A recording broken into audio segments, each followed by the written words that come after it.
രാജ്യത്തെ സാമ്പത്തിക പ്രതിസന്ധിയും തൊഴിലില്ലായ്മയും ചൂണ്ടിക്കാട്ടി കേന്ദ്ര സർക്കാരിനെതിരെ രാഷ്ട്രീയ യുദ്ധം പ്രഖ്യാപിച്ചിരിക്കുകയാണ് കോൺഗ്രസ്. ഇത്തവണ കോൺഗ്രസിന്റെ പ്രധാന അമ്പേൽക്കുന്നത് കേന്ദ്രമന്ത്രി നിർമ്മല സീതാറാമിന് നേരെയാണ്. കേന്ദ്ര ധനമന്ത്രിയെ കാണാനില്ല എന്ന അതീവ ഗുരുതരമായ പരിഹാസവും വിമർശനവുമാണ് കോൺഗ്രസ് ഇന്ന് ഉയർത്തിക്കാണിക്കുന്നത്. ലോക്സഭയിൽ പ്രതിപക്ഷ നേതാവ് രാഹുൽ ഗാന്ധി ചോദ്യങ്ങൾ ഉന്നയിക്കുമ്പോൾ മാത്രമാണ് ധനമന്ത്രി പുറത്തേക്ക് വരുന്നതെന്നും അല്ലാത്ത സമയങ്ങളിൽ അവർ ജനങ്ങളിൽ നിന്ന് ഒളിച്ചോടുകയെന്നുമാണ് പ്രതിപക്ഷത്തിന്റെ പ്രധാന ആരോപണം.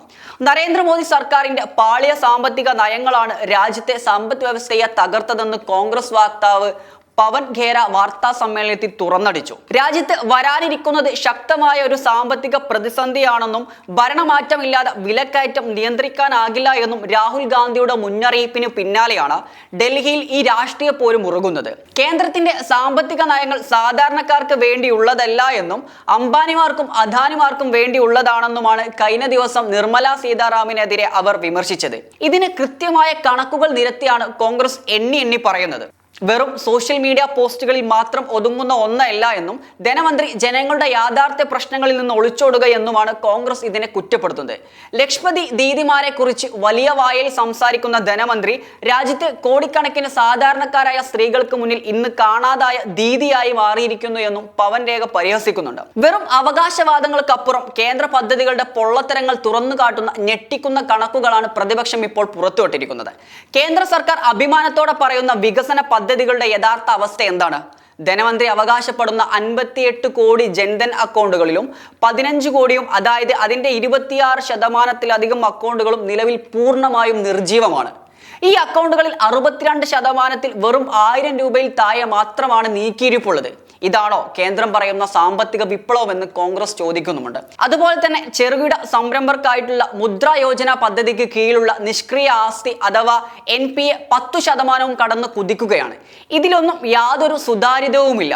യുവാക്കൾക്കായി പ്രഖ്യാപിച്ച PM ഇന്റേൺഷിപ്പ് പദ്ധതിയുടെ അവസ്ഥ അതിലും കഷ്ടമാണ്. ഒന്നാം ഘട്ടം വിജയകരമായി പൂർത്തിയാക്കിയത് വെറും 7.34% പേർ മാത്രമാണ്. പദ്ധതിയിൽ 41% പേരും ഇന്ന് പകുതിക്ക് വെച്ച് ഉപേക്ഷിച്ചു പോയി.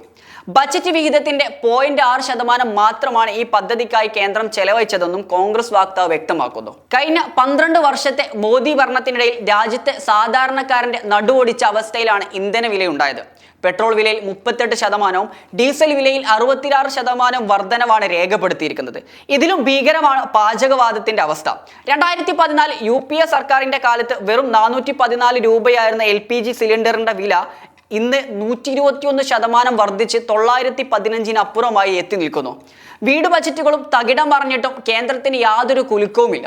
ഇതിനൊപ്പം രാജ്യത്തെ തൊഴിലില്ലായ്മ നിരക്ക് 15% കടന്ന് സർവകാല റെക്കോർഡിലേക്ക് കുതിക്കുന്നു. പഠിച്ചിറങ്ങുന്ന യുവാക്കൾക്ക് തൊഴിൽ നൽകാൻ സാധിക്കാത്ത സർക്കാർ വികസനങ്ങളെ കുറിച്ച് സംസാരിക്കുന്നത് ജനങ്ങളുടെ കണ്ണിൽ പൊടിയിടാനാണെന്ന് പ്രതിപക്ഷത്തിന്റെ ആരോപണം. പ്രധാനമന്ത്രി നരേന്ദ്രമോദിക്ക് എപ്പോഴും ലക്ഷ്യങ്ങൾ മാറിക്കൊണ്ടേയിരിക്കുന്ന ശീലമാണുള്ളത്. അധികാരത്തിൽ വരാൻ ആദ്യം 60 ദിവസങ്ങൾ ചോദിച്ചു, പിന്നീട് അത് 60 മാസങ്ങളാക്കി. ഇപ്പോൾ പറയുന്നത് 2047 വരെയുള്ള സമയമാണ്. 2047 വികസിത ഇന്ത്യ എന്ന അപ്രഖ്യാപിത സ്വപ്നം ജനങ്ങൾക്ക് വിൽക്കുന്ന പ്രധാനമന്ത്രി നിലവിലെ യാഥാർത്ഥ്യ പ്രതിസന്ധികളെ കുറിച്ച് മിണ്ടാൻ തയ്യാറാകുന്നുമില്ല.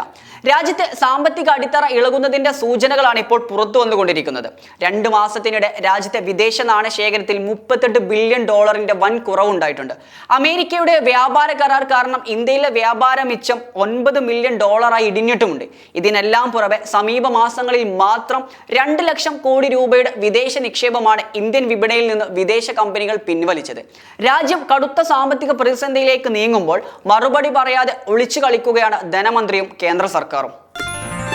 Waytonikah.com, the exclusive Muslim matrimonial site.